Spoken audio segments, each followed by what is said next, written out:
너희는 온전히 바치고 그 바친 것 중에서 어떤 것이든지 취하여 너희가 이스라엘 진영으로 바치는 것이 되게 하여 고통을 당하게 되지 아니하도록 오직 너희는 그 바친 물건에 손대지 말라. 이스라엘은 여리고를 무너뜨리고 가나안 땅에서 한 걸음 더 나아가기 위해 아이를 향합니다. 오늘은 아이성 이야기를 살펴보겠습니다. 그런데 오늘 본문은 이스라엘의 군대가 여리고성 주위를 매일 한 바퀴씩 돌고 일곱째 날이 되어 여리고성으로 들어가기 직전에 여호수아가 이스라엘 백성에게 한 말입니다. 오늘 우리가 이 말씀을 살펴보는 것은 이 말씀이 아이성으로 향하게 될 이스라엘 백성에게 걸림돌이 되었고 또한 아이성 전투의 승패를 가르는 기준이 되었기 때문입니다. 오늘 본문은 그냥 보면 아무런 문제가 없습니다. 하지만 아이성 이야기 전체의 문맥과 함께 보면 무슨 뜻인지 이해하기 어렵습니다.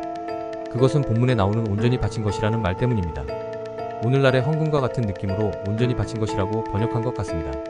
이것은 아마도 본문에 함께 나오는 하나님께 구분해 드린 것, 즉 하나님께 바쳐진 물건이라는 말을 염두에 둔 것으로 보입니다. 한 걸음 더 나아가서 아이성 전투에 큰 영향을 준 것으로 밝혀진 아간 사건과도 관련이 있어 보입니다. 즉 아간이 훔쳤다고 하는 물건들 때문에 그렇게 번역했을 수도 있다는 것입니다. 그 물건들이 무엇이었는지 한번 볼까요? 여호수아 7장 21절을 보면 아간이 훔친 물건이 나옵니다. 내가 노략한 물건 중에 시날 산의 아름다운 외투 한 벌과 은 200세겔과 그 무게가 50세겔 되는 금덩이 하나를 보고 탐내어 가졌나이다. 보소서, 이제 그 물건들을 내 장막 가운데 땅속에 감추었는데 은은 그 밑에 있나이다 하더라.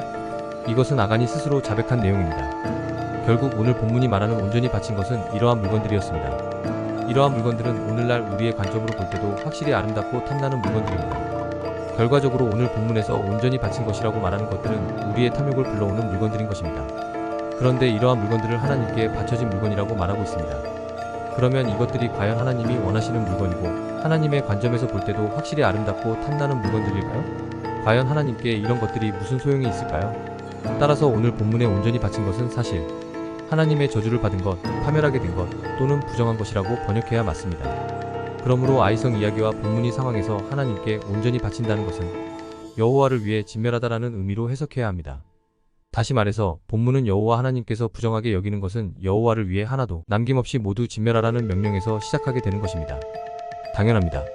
이스라엘 백성들이 처음 정복하는 여리고부터 이런 것들에 눈독을 들이면 앞으로 무슨 일을 할 수 있겠습니까? 더 나아가서 본문은 여기에 그렇게 하지 않으면 이스라엘이 스스로 진멸당하게 될 것이라는 경고를 덧붙이고 있습니다. 이것은 하나님이 부정하게 여기는 것을 어떤 것이든지 취하면 이스라엘 전체가 부정하게 되어 여호와를 위해 대신 바쳐져야 할지도 모르니 조심하라는 예언과도 같습니다. 그런데 유다 지파의 아간이 하나님의 명령을 어기고 그 부정한 것을 훔쳐서 그 물건들을 원래 자기가 가지고 있던 것과 섞어 두었습니다.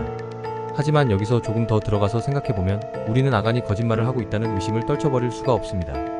정말 그것만 훔쳤을까요? 더 나아가서 아간만 그랬을까? 하는 의심마저 듭니다. 또한 아이성 전투의 승패를 가르는 기준이 되었기 때문입니다. 왜냐하면 아간의 자백이 너무 떳떳하고 당당하기 때문입니다. 이제 아이성 현장으로 가보겠습니다. 여호수아는 여리고 성에서 북서쪽으로 약 16km 떨어진 베델 동쪽 베다웬 옆에 있는 아이성에 정탐꾼을 보냅니다. 여리고성을 쉽게 정복했기 때문인지 아니면 아이성이 여리고성보다 작았기 때문인지 정탐꾼은 아이성을 정복하는데 3,000명 정도면 충분하다고 보고합니다. 하지만 그들의 기대와는 달리 전투에 대패하고 맙니다. 여호수아는 즉각적으로 이 패배가 잘못된 전략 때문이 아니라 여호와 하나님의 진노 때문이라는 것을 알았습니다. 하나님이 진노하신 이유는 누군가가 하나님의 명령을 어기고 부정한 물건을 취했기 때문입니다. 그러면 이 상황을 어떻게 해결해야 할까요? 이 상황을 해결할 방법은 우선 부정한 물건을 찾아내서 제거하고 부정한 물건을 취한 사람도 부정하게 되었으니 부정한 물건과 함께 진멸하면 되는 것입니다. 하나님은 아이성에서 대패하고 온 여호수아에게 이렇게 말씀하십니다. 여호수아 7장 11절에서 12절을 보겠습니다. 이스라엘이 범죄하여 내가 그들에게 명령한 나의 언약을 어겼으며 또한 그들이 온전히 바친 물건을 가져가고 도둑질하며 속이고 그것을 그들의 물건들 가운데에 두었느니라. 그러므로 이스라엘 자손들이 그들의 원수 앞에 능히 맞서지 못하고 그 앞에서 돌아섰나니 이는 그들도 온전히 바친 것이 됨이라. 그 온전히 바친 물건을 너희 중에서 멸하지 아니하면 내가 다시는 너희와 함께 있지 아니하리라. 여기서 하나님은 아간의 죄를 이스라엘 전체에게 돌립니다. 앞에서 우리가 아간만 그랬을까? 하고 의심했던 것처럼 하나님은 아간 한 사람만 도둑질을 한 것이 아니라고 말씀하십니다. 모두 다 짜릿한 승리에 도취되어 하나님의 명령과 언약을 어긴 것입니다. 그러면 문제가 된 아간은 과연 어떤 사람이었을까요? 여기서 잠깐 아간이 어떤 사람인지 생각해 볼 필요가 있습니다. 아간은 10계명의 안식일에 대한 계명에 나오는 그런 사람입니다. 그는 이스라엘의 유다 지파 사람이고 아들들과 딸들이 있고 소들과 나귀들과 양들이 있고 장막과 그 외에도 많은 것을 소유한 사람입니다. 그리고 결정적으로 물건들을 훔친 것으로 보아 그는 평소에도 올바른 방법으로 재산을 모은 사람이 아니었을 것입니다. 그래서 하나님은 안식일에 대한 계명에서 이런 사람을 특별히 언급하시는 것입니다. 아간이 훔친 물건들은 유목민으로 생활하는 이스라엘 백성들이 구할 수도 없고 또한 전혀 필요도 없는 것입니다. 그런데도 훔쳐간 것을 보면 아간은 그것들을 하나님의 명령과 언약보다 소중히 여기고 있었다는 것을 알 수 있습니다. 그는 예전부터 그런 물건들에 관심이 많은 사람이었습니다. 그렇기 때문에 시나산의 아름다운 외투 한 벌과 은 200세겔과 그 무게가 50세겔 되는 금덩이를 보자 욕심이 생겼습니다. 그는 그것들을 자신이 가진 것들과 섞어 놓으면 사람들이 모를 것이라고 생각했습니다. 욕심이 그의 생각을 마비시킨 것입니다. 그리고 생각이 마비되면 하나님이 보이지 않습니다. 그래서 하나님은 이처럼 사람의 눈과 마음을 어둡게 만드는 것을 우상이라고 하시고 부정한 것이라고 말씀하시는 것입니다. 그는 결국 하나님께 온전하게 바쳐진 물건, 즉 하나님께서 부정하게 여기시는 것을 탐내고 도둑질하였고 사람들을 속였고 이웃과 함께 나누어야 할 물건을 자기 것으로 취했습니다. 그리하여 수많은 형제들을 전쟁에서 피 흘리고 죽게 만들었습니다. 하나님이 주신 계명을 완벽하게 어기게 된 것입니다. 이것은 또한 이스라엘 역사에서 예언자들이 항상 외치던 소리와도 같습니다. 이스라엘 백성 중에서 누구라도 하나님께 온전히 바쳐서 모든 형제가 함께 나누어야 할 것을 탐내고 자신의 힘을 이용하여 그것을 혼자 차지하려고 한다면 이스라엘 전체가 혼란하게 되기 때문입니다. 그러면 결국 이스라엘이 그 부정한 것처럼 부정하게 되고 바쳐져야 할 것 대신 바쳐지게 될 것입니다. 실제로 이러한 이유 때문에 이스라엘 전체가 이웃 나라들의 손에 망하고 다시 그들의 노예로 되돌아가게 되었습니다. 성경은 여호와 하나님을 배신한 자들을 어떻게 다루어야 하는지 확실하게 보여줍니다. 신명기 13장 13절에서 16절을 보겠습니다.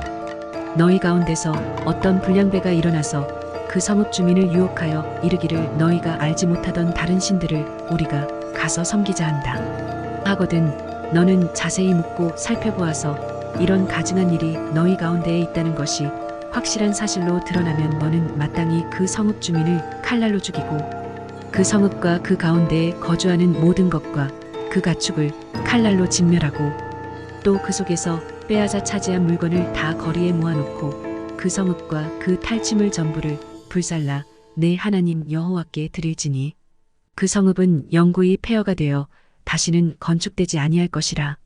이 말씀은 하나님께서 이방인들에게 하신 말씀이 아니라 이스라엘 백성에게 하신 말씀입니다.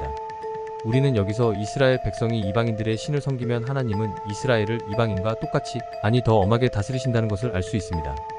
자, 이제 여호수아는 제비를 뽑아 범인을 찾습니다. 잘 생각해 보십시오. 제비를 뽑아서 범인을 찾는 것은 누구나 죄가 있다는 것을 인정한 후에야 가능한 일입니다. 한 사람이라도 자신이 무죄라고 주장한다면 제비 뽑기는 불가능합니다. 나는 그 일을 하지 않았는데 누가 그 일을 했는지 무작위로 제비를 뽑아서 가리자고 하면 누가 제비 뽑기에 동의하겠습니까? 따라서 제비 뽑기를 한다는 것은 이스라엘 가운데서 그 누구도 자신이 무죄라는 것을 증명할 수 없었다는 것을 의미합니다.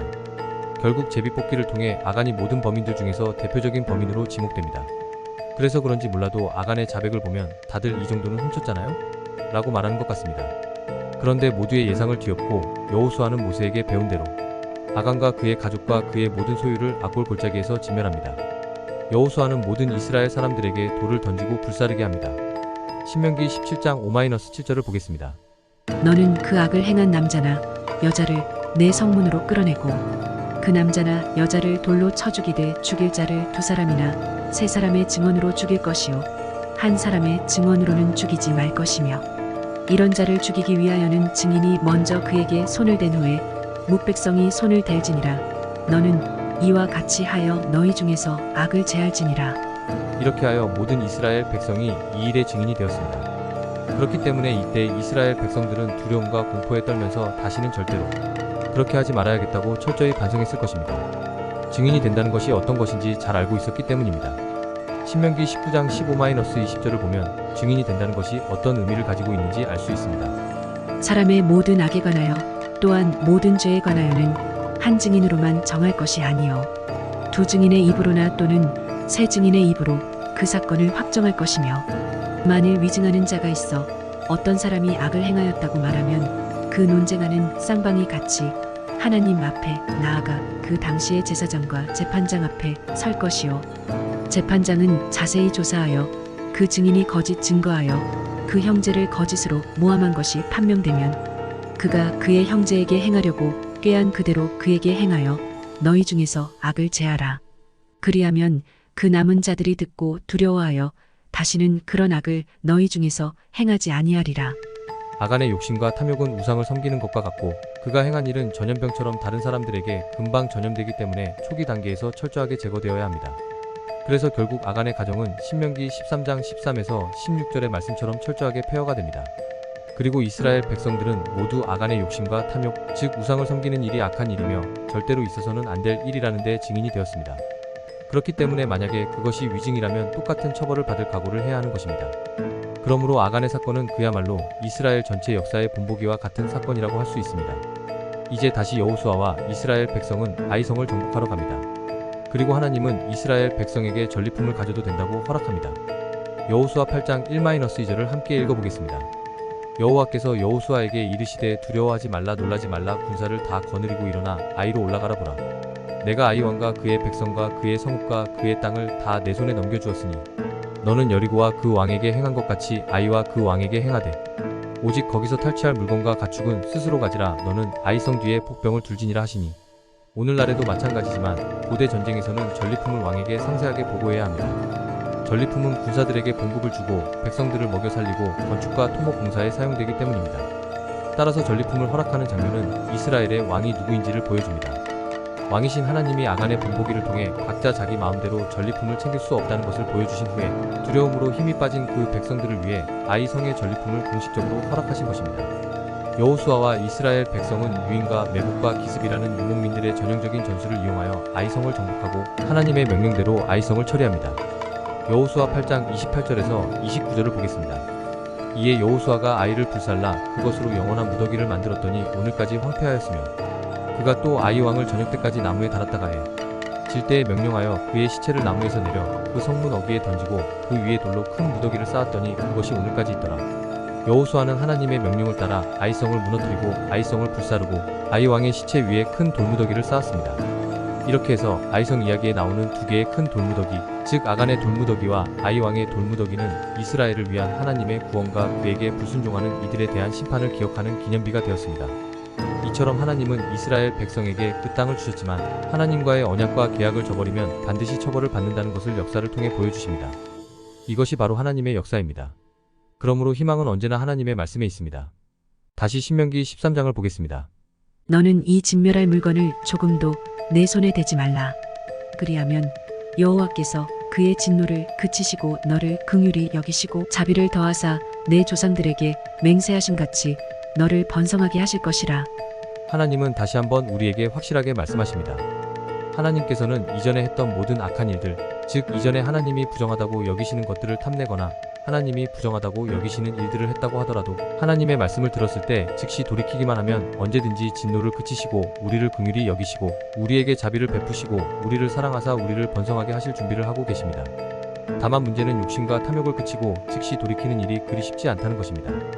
내가 갖고 싶은 것들을 하나님께 바치고 온전히 하나님께 맡기는 일은 쉽지 않습니다. 그렇기 때문에 하나님은 오늘 말씀을 통해 우리에게 너희는 여호와 하나님께서 부정하게 여기는 것은 여호와를 위해 하나도 남김없이 모두 진멸하라. 너희는 진멸할 물건에 조금도 손대지 말고 부정한 것 중에서 어떤 것이든지 취하지 말라. 만일 너희가 그것을 탐내고 그것을 취하면 너희도 역시 그것처럼 하나님 앞에서 진멸할 물건이 되고 하나님께서 부정하게 여기는 것이 되어 고통을 당하게 될 것이다.